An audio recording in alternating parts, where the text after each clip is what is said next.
The screwdriver slipped from Layla Carter's trembling fingers and clattered onto the concrete. It was supposed to be a quiet test run. Just her custom-built drone, and the dim glow of the parking lot lights outside the community center. But then Officer Randall's patrol car screeched in like a warning siren splitting the night. "Hey!" he barked, boots thudding as he approached. "What's this?" "A break-in kit." Layla froze. Her heart thumped so hard she felt it in her throat. Up close, the man's smirk was even sharper than the beam of his flashlight sweeping across her work table. Her drone's polished frame reflected the light like a trophy she suddenly felt ashamed to hold. It's just a project," she whispered. He laughed, loud and careless. "A project? And I'm the mayor. Come on, kid, drop the toy. Hands where I can see them." Heat prickled behind her eyes. She wasn't doing anything wrong. She wasn't even near a building door. But the laughter scraped at something deep inside her. A memory of teachers who doubted her, students who mocked her, neighbors who crossed the street when she walked by with a toolbox. "It's not a toy," she said, barely audible. His smile disappeared. "What did you say?" Layla swallowed hard. Her fingers brushed against the drone's smooth carbon fiber wing. Her creation, her pride, her future. "It's not a toy," she repeated. "It's a prototype." A gust of wind rattled a street sign. Officer Randall's hand drifted toward his holster. And suddenly, the drone beside her beeped. On its own. A sound she hadn't programmed. The flashlight snapped toward it. And Layla's world tilted. Layla Carter stood rigid in the cold glow of the parking lot lights, her palms slick against the smooth frame of her drone. Officer Randall's laugh still echoed, sharp and mocking, bouncing off the concrete like a thrown stone. "So," he said, leaning back with that same smirk, "you're telling me this thing is worth something?" "It's a prototype," she murmured. "A prototype," he repeated, chuckling. "Of what?" "A toy helicopter. A glorified fan." She swallowed hard. "It's an emergency response drone." "Oh wow," he said, widening his eyes dramatically. "Should I call NASA? You building rockets out here too?" His partner in the cruiser snickered. The sound dug under her skin. Layla steadied her breath. "Sir, I wasn't doing anything wrong. You're in a public lot after hours with tools and an electronic device. Looks suspicious to me. It's a community center lot. I always work here." "Says who?" He tapped his notepad. "Got a permit. Got authorization. Got anything at all." Her jaw clenched. "I don't need permission to exist." He laughed harder. "Oh, that's cute. Did you practice that one?" Couple walking by slowed, phones out. Recording. Always recording. But no one stepping closer. No one saying, "She's just a kid." Randall stepped nearer. Too near. "Pack it up," he ordered. "Before I cite you."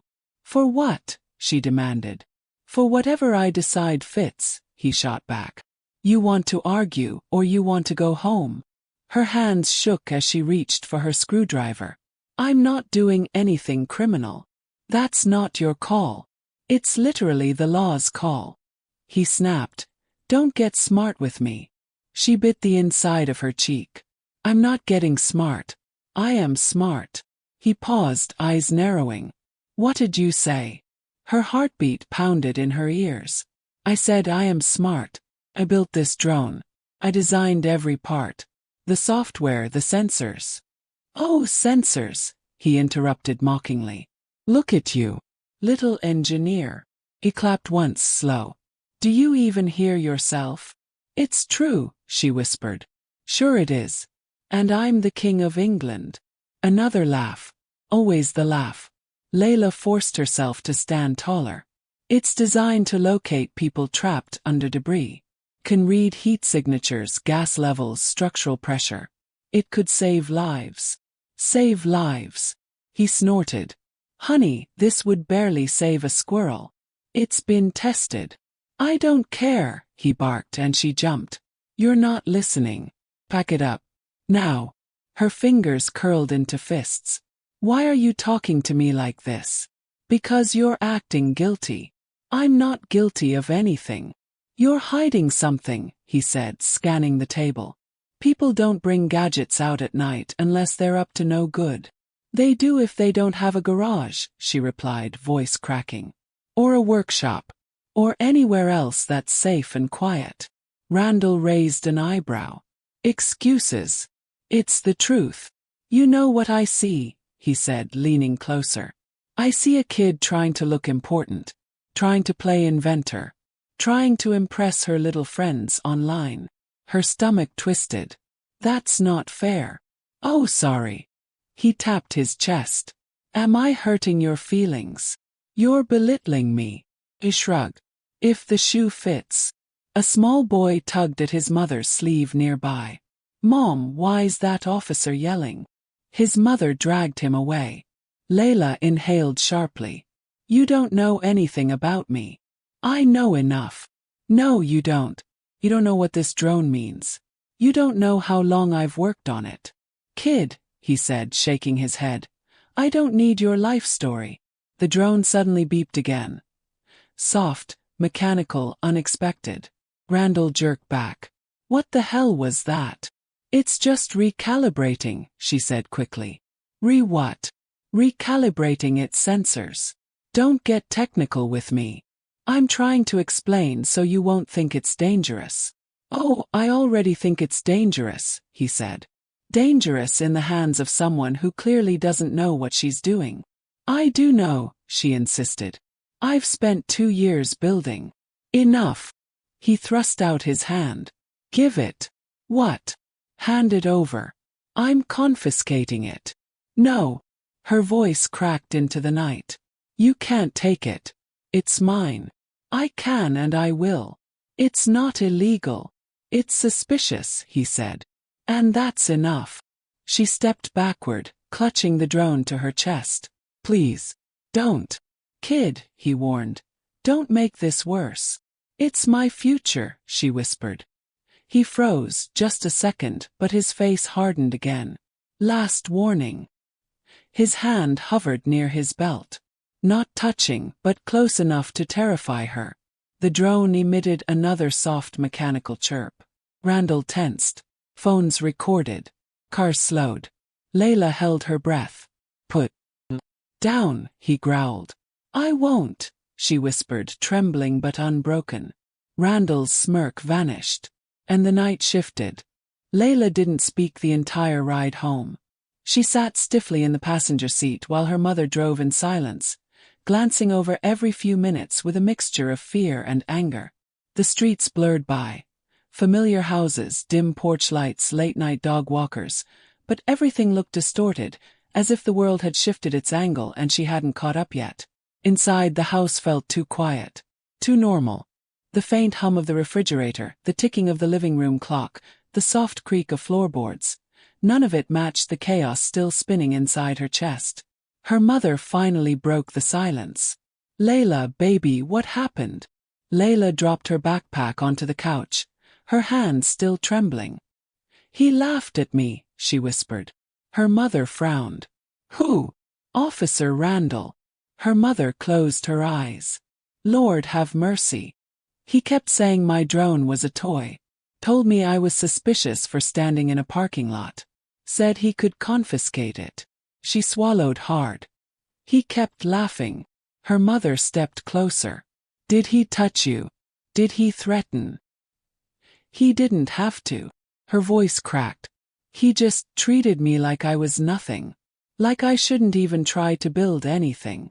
Her mother reached out and held her shoulders gently. You don't need his permission to exist. You hear me? Layla let out a shaky breath. That's what I tried to tell him. And he didn't like that, her mother murmured. They never do. Especially when a young black girl stands her ground. Layla flinched. Why does it have to be like that? Why does defending myself make everything worse? Her mother didn't answer immediately. Instead, she lowered her voice. Because some people don't see you the way I do. They see threat where there is brilliance. They see trouble where there is talent. And they see danger where there is simply your skin. Layla's throat tightened. I hate it. I know, her mother whispered, pulling her into a hug. I hate it too. For a moment, Layla let herself melt into the embrace. But the image of the officer's grin pushed itself back into her mind. Sharp, dismissive, cruel. Her mother finally let go. You should call Mr. Hall. He'll want to know what happened. Layla nodded, though the thought overwhelmed her. Her mentor always seemed to understand her in ways even teachers didn't. But tonight, she didn't want to be the disappointing student who let fear get to her. She dialed anyway. He answered on the second ring. Layla. It's late. Everything okay? No, she whispered. Can I tell you what happened? Of course. She recounted every detail. The laugh, the accusations, the threat to take her drone, the crowd watching, the humiliation. When she finished, the line stayed silent for several seconds. Finally he spoke. You didn't do a single thing wrong. I know, she said quietly. But I still feel like I did. That's how the system works, he replied. It makes you doubt yourself even when you're right. She blinked hard. It's just, why would he laugh like that? I've spent 2 years on this project. I'm not some kid messing around. You're a black teenager with a toolkit, Mr. Hall said bluntly. To men like him, that's more threatening than any weapon. Layla's stomach twisted. I don't want it to be like that. I know, he said gently. But you have something they don't understand. Vision, intelligence, purpose, and ignorance always mocks what it fears. Layla didn't realize she was crying until she tasted salt. Listen to me, he continued. Don't let that man take anything from you. Not your drone, not your ambition, not your voice, but the way he looked at me. He looked at you the way small men look at powerful ideas. She wiped her cheeks. People were recording. The videos are already online. I saw comments on one of them. They're calling me a threat. Troublemaker. A thief. Let them talk, he said. Truth has a way of shining through the noise. Layla shook her head. I don't know if I can handle people twisting the story. Yes, you can, her mother called from across the room, overhearing. You've handled worse, Mr. Hall added. And you're not alone. I'll help however I can. But you need to keep working on that drone. The showcase is in 3 weeks. Her heart skipped. You still think I should go? Absolutely, he said. Especially now. Layla took in a shaky breath. What if he shows up again? Then let the world see him for who he is, he said firmly. And let them see you for what you are. What am I? She whispered. A genius, he replied. One who refuses to shrink. Layla closed her eyes. For the first time since the parking lot, the weight in her chest loosened. Just a little. Officer Randall sat at his desk the next morning, sipping cold coffee and typing with the slow confidence of a man who had rewritten reality enough times to call it a skill. His incident report glowed on the screen. Half-truths blended with carefully chosen exaggerations. Subject was uncooperative, he muttered as he typed.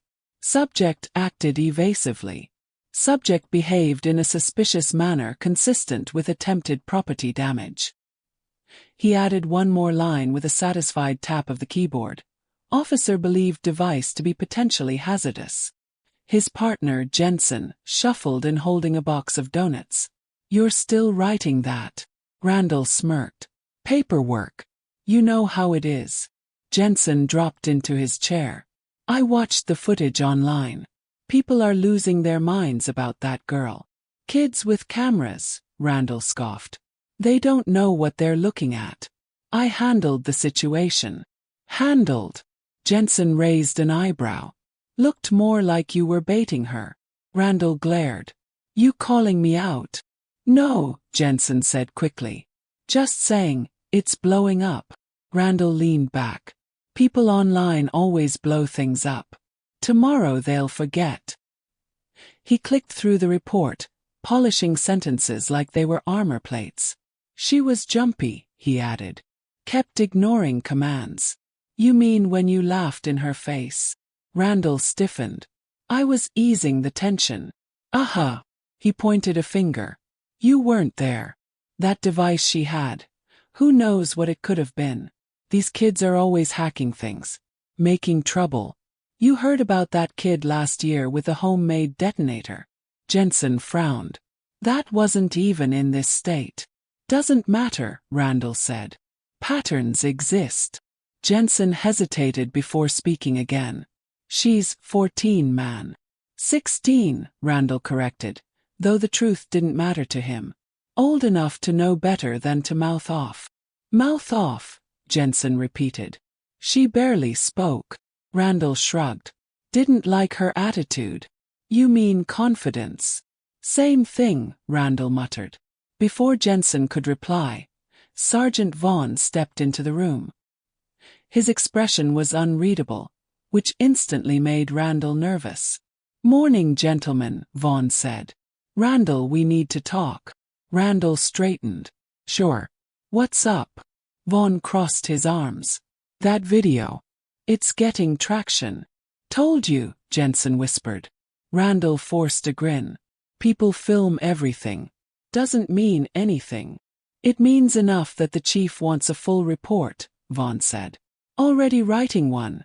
Randall gestured proudly to the screen. Good. And make sure every detail is accurate. Randall's fingers froze above the keyboard. Everything is accurate. Vaughn's eyes didn't blink. We'll see. You know IA is already watching online chatter. IA. Randall's smirk faltered. For what? For the possibility of excessive conduct, Vaughn said. You have a record of complaints. Jensen winced. Randall snapped. Those were all baseless. Maybe, Vaughn replied. But public optics matter. And this city is already tense. Randall scoffed loudly. Tense because people blow things out of proportion. Or because some officers don't know how to de-escalate, Vaughn countered calmly. Randall's face reddened. So you're taking her side. I'm taking the side of truth, Vaughn said. And right now, truth is blurry. So write the report as if IA will dissect every comma. They have better things to do, Randall muttered. Not today, Vaughn said. And not with you. He lowered his voice. One more incident, Randall. Just one. And the department won't shield you anymore. When Vaughn walked out, the room felt colder. Jensen let out a long breath. He's serious. Randall clenched his fists. This is ridiculous. Jensen leaned forward. Man, why didn't you just treat her like a normal kid? She wasn't doing anything.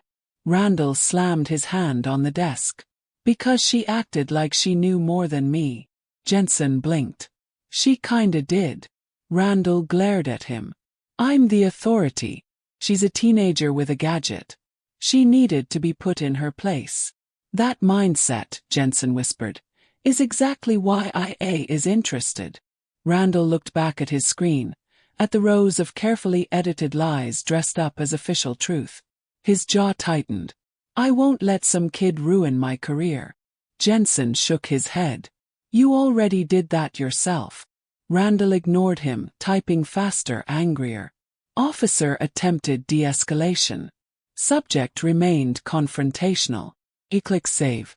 But the uneasy twist in his stomach betrayed him, because even he knew the words on the screen weren't true. And for the first time in years, he wondered if perhaps this time, someone else might notice. Layla sat cross-legged on the floor of her bedroom, parts spread out around her like a protective circle. Wires, carbon fiber wings, batteries, microchips, tools. Normally the sight calmed her. Tonight, her hands shook each time she reached for a component. The footage online had multiplied. More angles. More comments.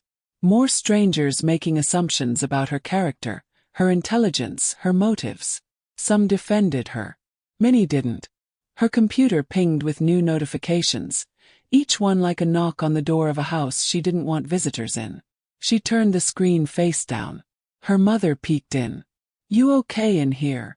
No, Layla whispered, soldering iron trembling in her palm. But I'm working. Her mother nodded slowly. I'll bring you tea. Try not to stay up all night. I'll try, she murmured, though they both knew she wouldn't. When the door closed, the room fell quiet except for the faint crackle of the iron heating and the gentle whir of the drone's cooling fan. She took in a long breath.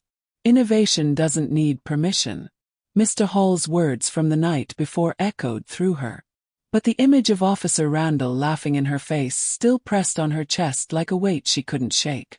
She placed a fingertip against the drone's main wing. I'm not giving up on you, she said softly. Or on me. A moment later her phone buzzed. Mr. Hall. Still working. He typed back quickly. Layla trying.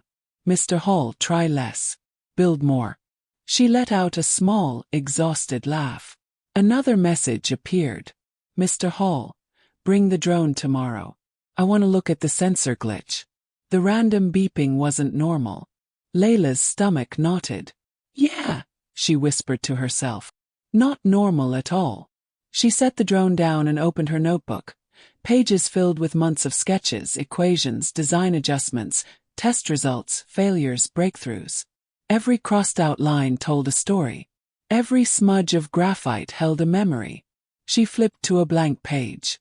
At the top she wrote, Showcase Run. Emergency Response Demo. Her pen hovered over the paper. Then she heard footsteps, slow, familiar. Her mother walked in holding 2 mugs. I brought chamomile for me, she said, setting it down. And peppermint for you. Thanks, Layla murmured. Her mother sat beside her. Show me what you're building. Not the technical stuff. Just what it means to you. Layla hesitated. It means possibility. Her mother raised an eyebrow. Is that all? It means I can help people, Layla said quietly. In disasters, in fires, in collapses. If I can get the sensors right, it could save lives. It could get into spaces humans can't. Her mother listened carefully. And why did you build it? Layla looked down at her hands. Because when I was little, during that storm, when the apartment roof collapsed, I kept thinking, if someone had found Grandma sooner maybe. Her mother swallowed. Layla, I know it's not my fault, Layla whispered. But I kept thinking, what if we had something better than luck and hope? What if we had machines that could find people? Her mother squeezed her hand. You are honoring her with every wire you connect. Layla blinked away tears. Her mother stood. You keep working. But promise me one thing. What? When the world makes you feel small, don't shrink. Make them adjust their vision. Layla nodded. I'll try. After her mother left, Layla took another long breath. Then she grabbed a fresh tool and leaned over the drone. Hours passed. Slowly the fear in her chest softened, replaced by concentration. Deep, soothing, familiar. She worked through the beeping issue first, tracing it to a feedback loop glitch in the thermal sensor. She replaced a component, tightened a screw, adjusted a circuit. When she powered the drone on again, the hum was steady. She smiled faintly. Better. The next morning, she carried the drone to Mr. Hall's garage, her unofficial workshop. Sunlight streamed through dusty windows, illuminating old radios, metal scraps, engine parts, and blueprints from decades past. It smelled of motor oil, sawdust, and possibility. Mr. Hall leaned over the table the moment she walked in. Let's see her. Layla set the drone down carefully. The sensor bug was causing the random beeping. I think I fixed it. Let's test. He pressed a button. The sensors blinked in calm, synchronized pulses. Well done, he said. Now show me the obstacle avoidance algorithm. Layla opened her laptop. I updated the thermal threshold and adjusted the vector mapping so it doesn't misread shadows as heat signatures. You're outthinking graduate students, he muttered proudly. And the world still thinks you're just a kid with a toy. Layla bit her lip. They don't know me. They will, he said. Especially at the showcase. She hesitated. People online are saying I shouldn't go. That I'll cause trouble. And what do you say? Layla looked at the drone, her creation, her purpose, her defiance. I say I'm going. He grinned. Good answer. They ran test after test, adjusting codes, checking motors, simulating rescue scenarios. The drone lifted, hovered, darted around obstacles with precise, crisp movements. Each success steadied her. Then Mr. Hall paused. "You know he might show up again." "I know," she said softly. "And you're not afraid." She swallowed. "I'm terrified." "Then why keep going?" She ran a hand along the drone's wing. "Because being afraid won't save anyone. But this might." Then quieter. "And I'm tired of shrinking."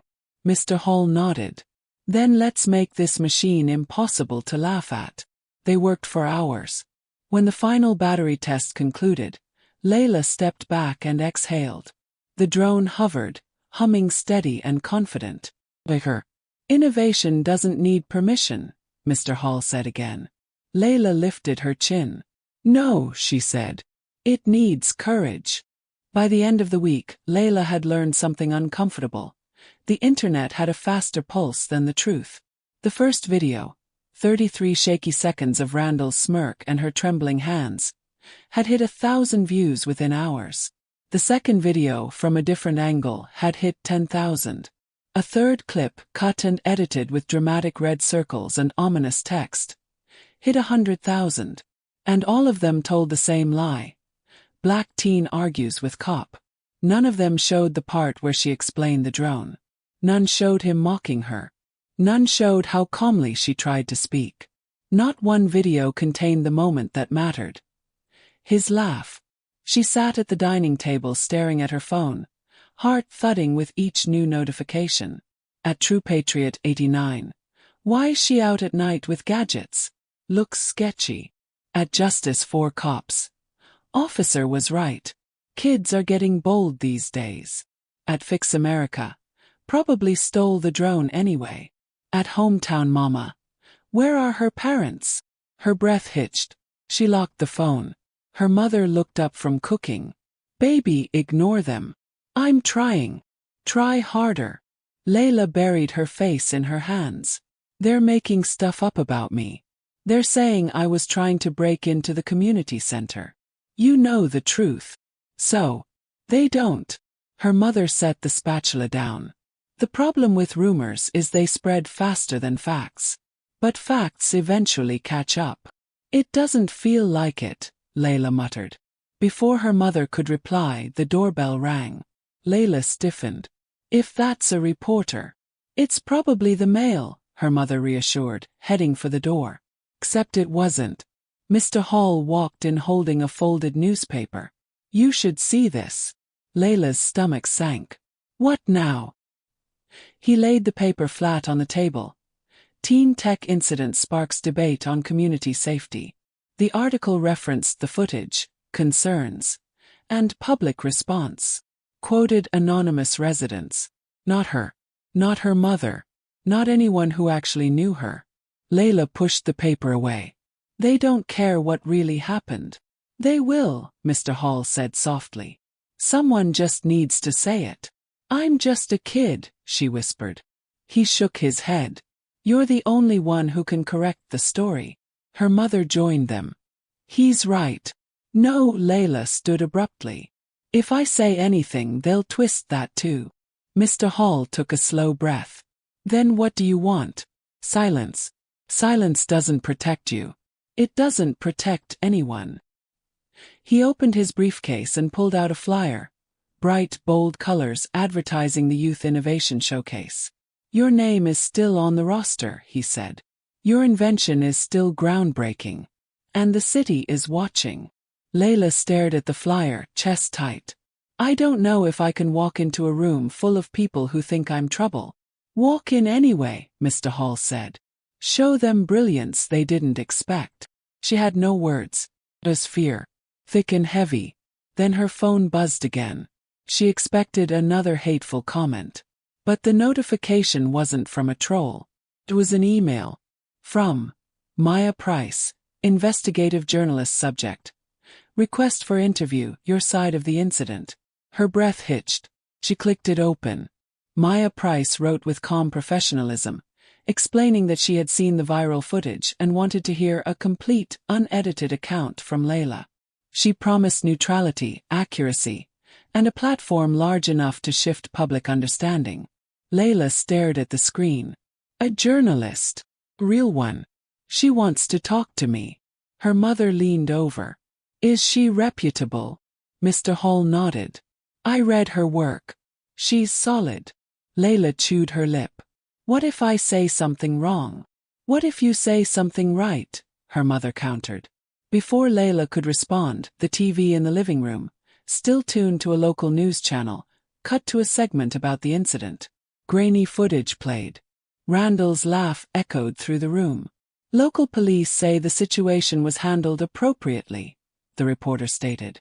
No injuries were reported. That's it. Layla snapped. Handled appropriately. Mr. Hall tilted his head. And how do you want the world to see it? As it really happened, she whispered. Then tell them, he said. Tell someone who will listen. Her mother placed a firm hand on her shoulder. You don't have to be fearless, Layla. You just have to be honest. Layla stared again at the email. Then she typed. I'll do the interview. She pressed send before she could rethink it.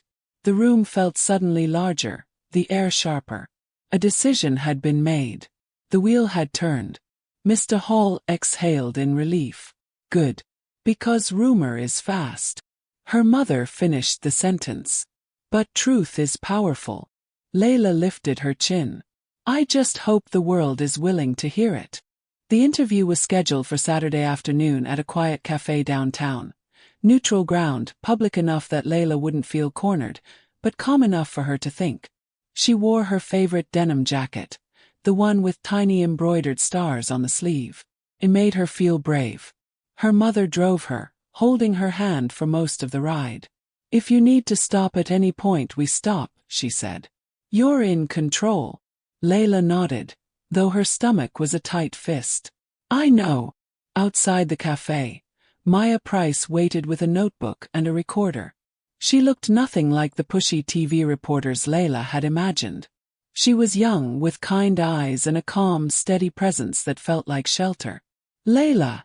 She asked gently. Yes, Layla replied, voice small.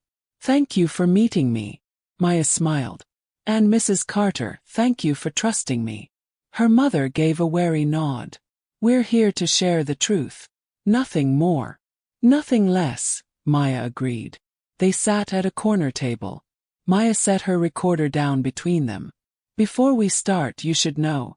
You can skip any question. You can stop the interview at any time. And you'll have a chance to review what I write before it's published.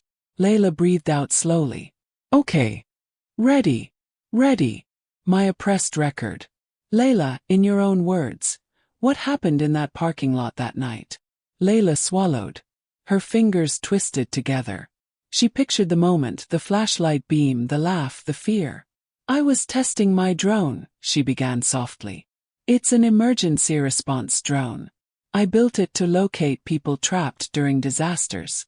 I always test it at the community center parking lot because it's open and well lit. Maya nodded. Go on. I was adjusting the sensors when Officer Randall showed up. He said it looked like I was trying to break in. I told him it was a project. And his response? Layla hesitated. The memory burned. He laughed. He kept laughing at everything I said. He told me I was suspicious. He told me I was acting guilty. He told me my drone was a toy. Her voice cracked slightly. She blinked fast. I tried to explain how it worked. He cut me off. He said I was making excuses. Maya's expression softened. How did it make you feel? Layla answered with a whisper. Small. Her mother's hand touched her knee gently. Maya lowered her voice. Did you ever feel unsafe? Layla paused. Yes. When he reached toward his belt. He didn't touch his weapon. But he made sure I saw his hand. And he said he could confiscate my drone for being suspicious. And was there anything suspicious about it? Maya asked. No, Layla said louder this time. Nothing at all. It wasn't illegal. It wasn't harming anyone. It was just mine. My work. My passion. Maya wrote in her notebook. Why do you think he reacted that way? Layla hesitated. Then she said it plainly. Because I'm a black teen with something he didn't understand. Silence filled the space for a moment. Her mother exhaled. Proud, protective, heartbroken. Maya looked up. You're very brave to say that. I'm tired of pretending, Layla whispered. The interview continued. Questions about her invention, her goals, the showcase, her childhood, her dream of becoming an engineer. For the first time since the incident, Layla felt seen, heard. Not as a threat or a problem but as a person. When the recorder clicked off an hour later, Maya reached across the table. Thank you. Your voice matters. I'll handle this story with care. Layla's mother gave a grateful nod. We're trusting you. You won't regret it, Maya promised. As they stood to leave, Layla noticed people in the cafe watching her. Some curious, some sympathetic. A woman approached. Sweetheart, she said gently. I saw those videos online. I'm so sorry he treated you like that. You didn't deserve it. Layla blinked, startled. Thank you. Another person nodded at her. Then another. Small acknowledgements. Quiet support. Not overwhelming, just enough. Back home, Layla opened her laptop for the first time without dread. She refreshed Maya's website. Still no article. Hours passed. She worked on her drone to distract herself, testing rotations, adjusting thermal readings, tightening screws that didn't need tightening. Every few minutes she checked again. Nothing. Then, at 8:47 p.m., a notification popped up. New article. The genius they mocked. The real story of Layla Carter. Her heart slammed against her ribs. She clicked. The article was long, detailed, careful. Quoted her accurately. It fact-checked the rumors. It described her drone with respect. It included testimonies from community center staff who confirmed she'd tested her inventions there for months. And it included a line that made her chest ache. What the world saw as a defiant teenager was, in truth, a brilliant young inventor humiliated for daring to be extraordinary. Layla covered her mouth. Her mother whispered, "Oh my God." Comments flooded in, this time different. At City Dad, "This girl is incredible." At Fire Rescue Engineer, "Her tech could actually change things." At Maya Price Fan, "Finally the truth." At Sim4 Girls, "Layla, you inspire us." At Local Teacher Sarah, "Proud this young woman is from our city." Layla scrolled, tears blurring the screen. Her phone buzzed again, this time with a message from Mr. Hall. "Mr. Hall, you did it. The city heard you." Her mother hugged her tight. For the first time since the incident, Layla felt something unfamiliar swelling in her chest. Power. Not loud or aggressive. Quiet. Steady. Rooted. And there was something else too. A shifting wind. Because somewhere across town, Officer Randall was reading the same article. And his world was beginning to crack. The morning of the Youth Innovation Showcase, Layla stood in front of the mirror adjusting her braid for the 5th time. Her hands were shaking so badly she nearly dropped the hair tie. Her mother hovered nearby, trying not to fuss. "You look beautiful," her mother said softly. "I look terrified," Layla murmured. "You look brave," her mother corrected. "Which is better?" Layla managed a faint smile. The showcase wasn't just a science fair. Local engineers, university representatives, even city officials came every year. Normally, that would have thrilled her. Today, it felt like stepping onto a stage after the world had already formed an opinion about her. And worst of all, she knew Randall had seen the article. She knew he was angry. She didn't know what he might do. She packed the drone into its protective case, double-checked the batteries, triple-checked the remote software. Her mother squeezed her shoulder. "Ready?" "No," Layla whispered. "But I'm going anyway." At the showcase, the convention hall buzzed with chatter, footsteps, rolling carts, and the occasional buzzing drone from another student station. Tables lined the room, each decorated with posters, models, laptops, and hopeful inventors who wanted to show the world what they could create. Layla stopped at her assigned table. Her banner, printed by the community center weeks earlier, read, Layla Carter, Emergency Response Aerial Drone. She exhaled shakily.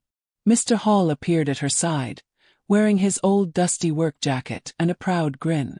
Set up quickly. They're letting people in 15 minutes. Do you think anyone will come to my booth? She asked. I think you'll draw a crowd, he said. Not because of the article. Because your work speaks. She tried to believe him. She unpacked the drone carefully, placed it on the display platform, and pinned her diagrams to the board behind her. Slowly, people began filtering in. Parents, teachers, reporters, engineers with lanyards. Some recognized her. She saw the flicker of recognition in their eyes. Some offered encouraging nods. Others whispered. One person pulled out her phone and snapped a photo. Layla's pulse kicked harder. Then a voice behind her froze her blood. Well, well, Officer Randall murmured. Look who's playing scientist.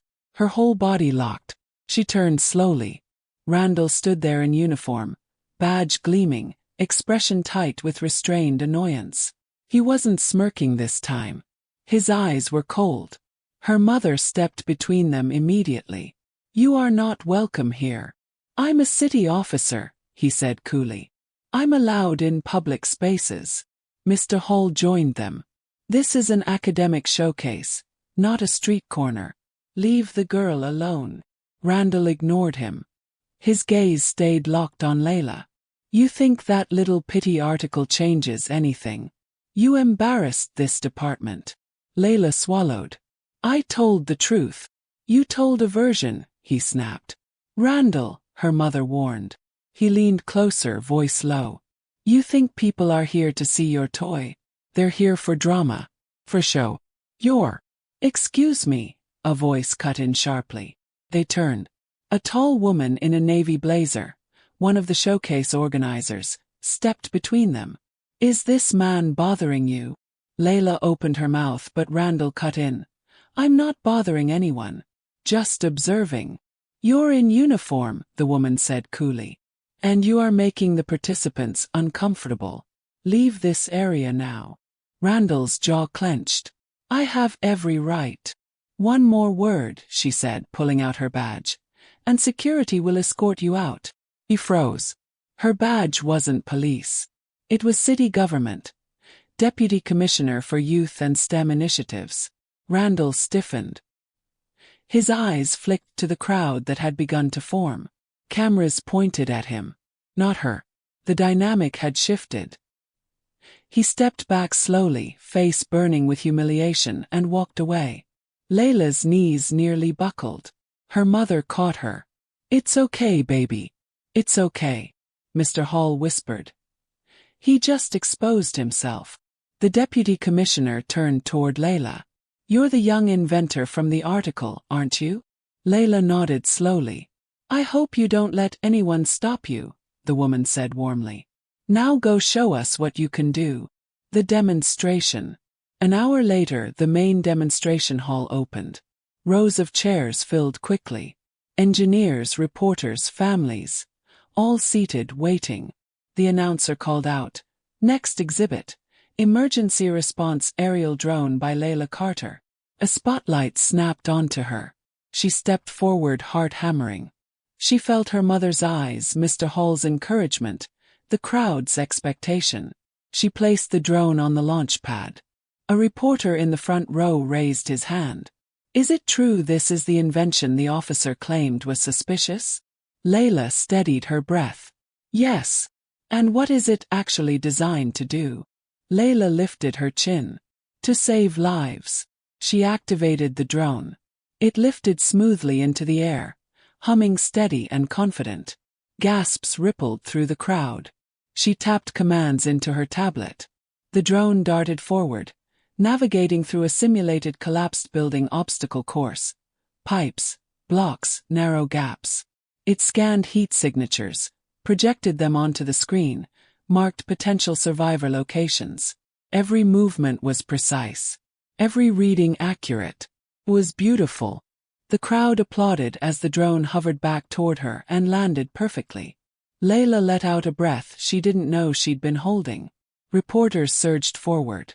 How did you code the sensor mapping? Are you considering applying for a patent? How old were you when you started building? What do you want to do next? Randall watched from the far edge of the hall, face pale, jaw tight, while the world surrounded Layla with admiration. For the first time she wasn't shrinking. She was expanding. And everyone could see it. The exposé dropped on a Tuesday morning, and it didn't creep into the city's consciousness.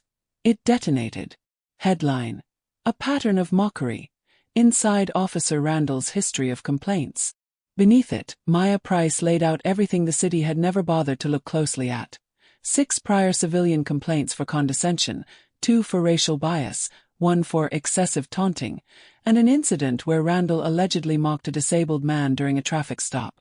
None had resulted in discipline. All had been quietly filed away as unsubstantiated.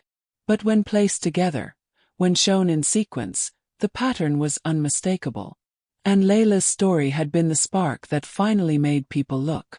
Her mother read the article aloud in the kitchen, voice trembling between outrage and vindication. Listen to this, she said. Another complaint from a Latina woman who said he laughed when she asked why she was being stopped. He laughed, Layla. The same way he laughed at you. Layla winced, but she didn't look away. I knew it wasn't just me. Mr. Hall called moments later. The dam broke, he said. It was always going to. By noon the city was buzzing. Local news ran the story every hour. Talk shows dissected it. Phone lines at the police department jammed with angry callers. And somewhere inside that same building, Officer Randall's world was collapsing. Inside the precinct, Randall stormed into the captain's office clutching a printed copy of the article. This is a hit piece. Captain Owens didn't raise his head. It's journalism. It's biased, Randall shouted. It's twisted. Those complaints were baseless. Owens finally looked up, face carved from silence. They were dismissed because there wasn't enough evidence. But that doesn't mean they weren't valid. You're taking their side. Randall spat. I'm taking the side of the department, Owens said. And frankly, you've become a liability. The word hit him like a slap. I've served this city for 12 years. And in those years, Owens replied, you collected more behavioral complaints than anyone else on the force. Randall slammed the article onto the desk. You're going to let a kid ruin my career. Owens' voice hardened. You ruined your own career. She just shined a light on it. Randall's breath came short and furious. I want a formal appeal. You'll get a hearing, Owens said. But starting now, you're suspended pending review. Randall froze. Suspended. Owens nodded once. Badge and weapon. Now. Randall stared, disbelief turning into a quiet, dangerous rage. His hands trembled as he removed his badge. His gun. He placed both on the desk with a metallic clatter that echoed through the room like a final verdict. When he left the office, every officer in the hallway went silent. Conversations halted. Eyes followed him. Not with respect, not with camaraderie, but with the unmistakable recognition of a man being peeled from his pedestal. He walked out. No one stopped him. Back at Layla's house. News of the suspension hit social media within minutes. Layla sat at the couch scrolling through reactions. At Civil Rights Now. About time. At Tech Teacher. Proud of this young inventor. At Civic Watch. Pattern of misconduct finally exposed. Her mother came and sat beside her. How do you feel? Layla wasn't sure. There was no triumph, no delight, no gloating, just a strange, heavy quiet. I didn't want to destroy him, she said softly. You didn't, her mother replied. He destroyed himself. You told the truth. The truth did the rest. Layla nodded, though her chest still felt tight. I thought I'd feel happy. Justice isn't always happy, her mother murmured. Sometimes it's heavy. Sometimes it hurts. Layla leaned against her, eyes drifting to the window where sunlight painted bright rectangles across the floor. She whispered, I hope things change. They already have, her mother said. You changed them. Layla didn't answer. She wasn't ready to accept that. Not yet. But she did know one thing. The city had finally seen the truth. And Randall, for once, couldn't laugh it away. The hearing room felt colder than Layla expected. Gray walls, fluorescent lights, a long table with microphones, rows of seats facing the front like a silent jury. It wasn't a courtroom, but it felt like one, a place where truth would finally be forced into the open. Layla sat beside her mother, her hands twisting in her lap. Mr. Hall sat behind them for support. The commissioner, assistant city attorney, and review board members filled the front panel, their expressions unreadable. At the far end of the room sat Officer Randall. He looked different without his badge. Mueller. His shoulders hunched, his jaw tight, eyes darting anywhere except toward Layla. His attorney whispered instructions he barely seemed to hear. When the commissioner tapped the microphone, the room hushed. We are here to review the conduct of Officer Thomas Randall, she announced. All parties have been notified. We will begin with testimony. Layla's breath shortened. Her mother squeezed her hand. You've already told the truth once, she whispered. Just do it again. Layla nodded, stood, and walked to the witness seat. Any lingering childhood in her seemed to fall away with each step. When she sat, the attorney asked gently, State your name for the record. Layla Carter. And your age? 16. Miss Carter, the attorney continued, can you describe the events of the night in question? Layla inhaled slowly. I was testing my drone at the community center parking lot. I wasn't doing anything illegal. I wasn't near any doors or windows. I was just working. She described Randall's arrival, his accusations, his laughter, his threats, his refusal to listen, the way he reached toward his belt, the fear that twisted her stomach so tight she thought she'd collapse. And then she said the sentence she had whispered to herself in the days after. He didn't see me. He only saw what he expected to see. Silence rippled through the room. The commissioner nodded solemnly. Thank you, Miss Carter. She returned to her seat, trembling but relieved. Her mother pulled her into a gentle embrace. Next, the board called witnesses. A community center employee who confirmed Layla tested her drone there regularly. A bystander who filmed the incident. An expert who reviewed the videos and noted Randall's escalating behavior. Then came Randall's turn. He walked to the table stiffly, jaw clenched, eyes flicking to the cameras in the back of the room. The department streamed the hearing live. Transparency, they said. Officer Randall, the attorney began. Why did you approach Miss Carter that night?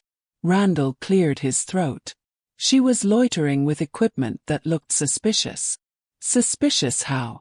It looked like a device that could be used to break in or cause damage. Did she attempt to break in? No. Did she threaten anyone? No. Did she comply with your commands? Randall hesitated. She was argumentative. Argumentative, the attorney repeated flatly. Or simply explaining herself. Randall's jaw tightened. She raised her voice. The attorney held up a printed transcript from the video. Actually, officer, you raised your voice first. A quiet murmur swept through the audience. Randall shifted. I was trying to maintain control.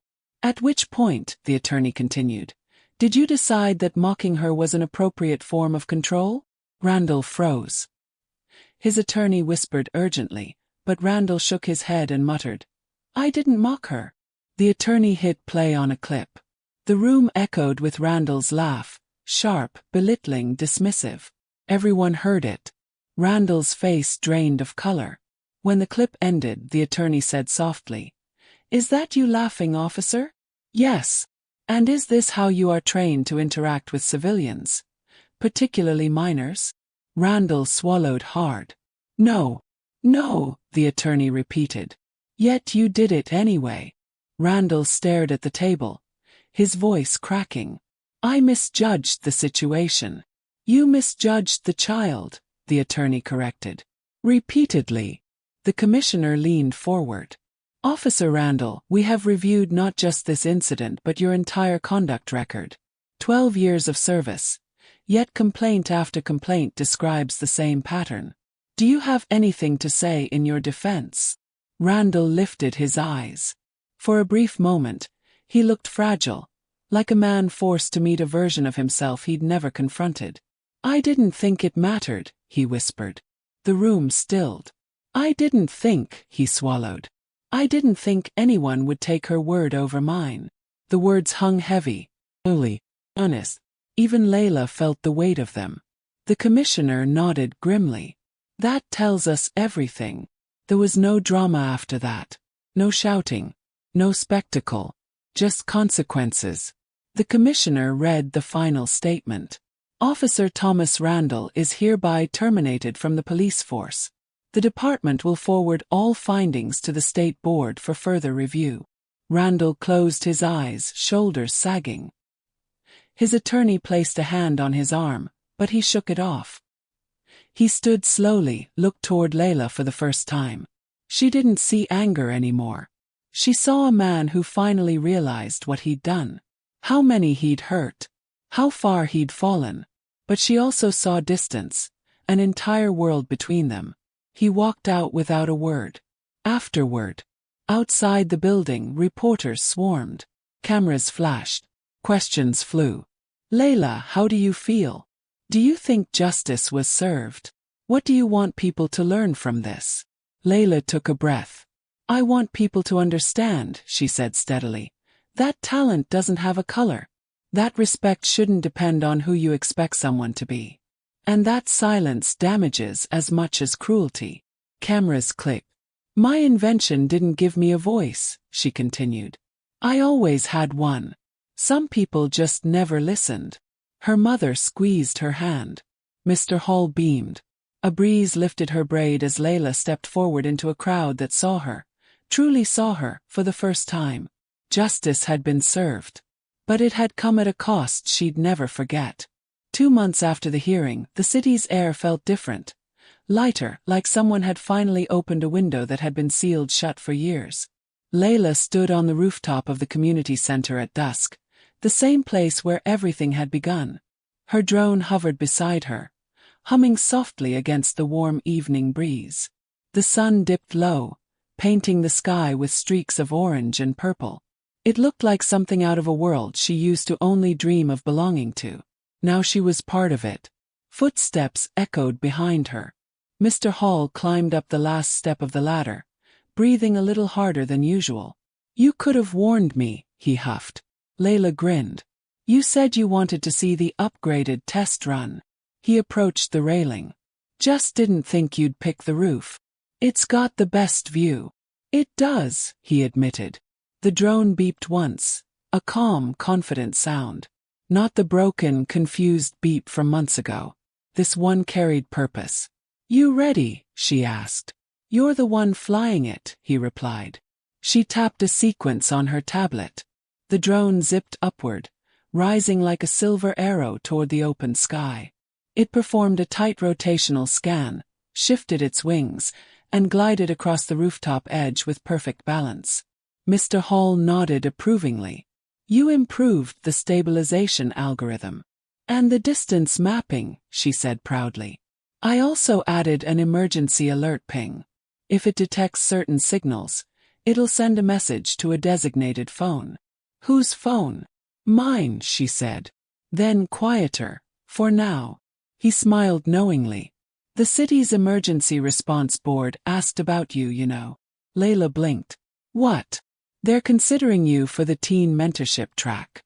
You'd get access to labs, grants, engineers who can push your ideas further. Her breath caught. Really?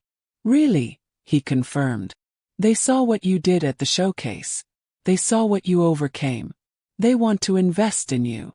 She stared at the glowing arc of her drone across the sky. I don't want to be their symbol. Or their apology. Then don't, he said. Be their future. She didn't answer right away. The wind lifted her braid, brushing it across her cheek. After a moment she whispered, I never wanted any of this. The hearing, the attention, the articles. I know. What I wanted was to build something that mattered. And you did, he said softly. Despite everything. The drone drifted back down, landing smoothly at her feet. The lights dimmed to a gentle flicker. Layla knelt beside it. People tried to belittle me, she said, touching the wing. But this is proof they were wrong. Mr. Hall nodded. Your sky is just beginning. Layla rose, lifting her chin toward the horizon. The sky, she whispered, is wide enough for me. And for the first time she truly believed it.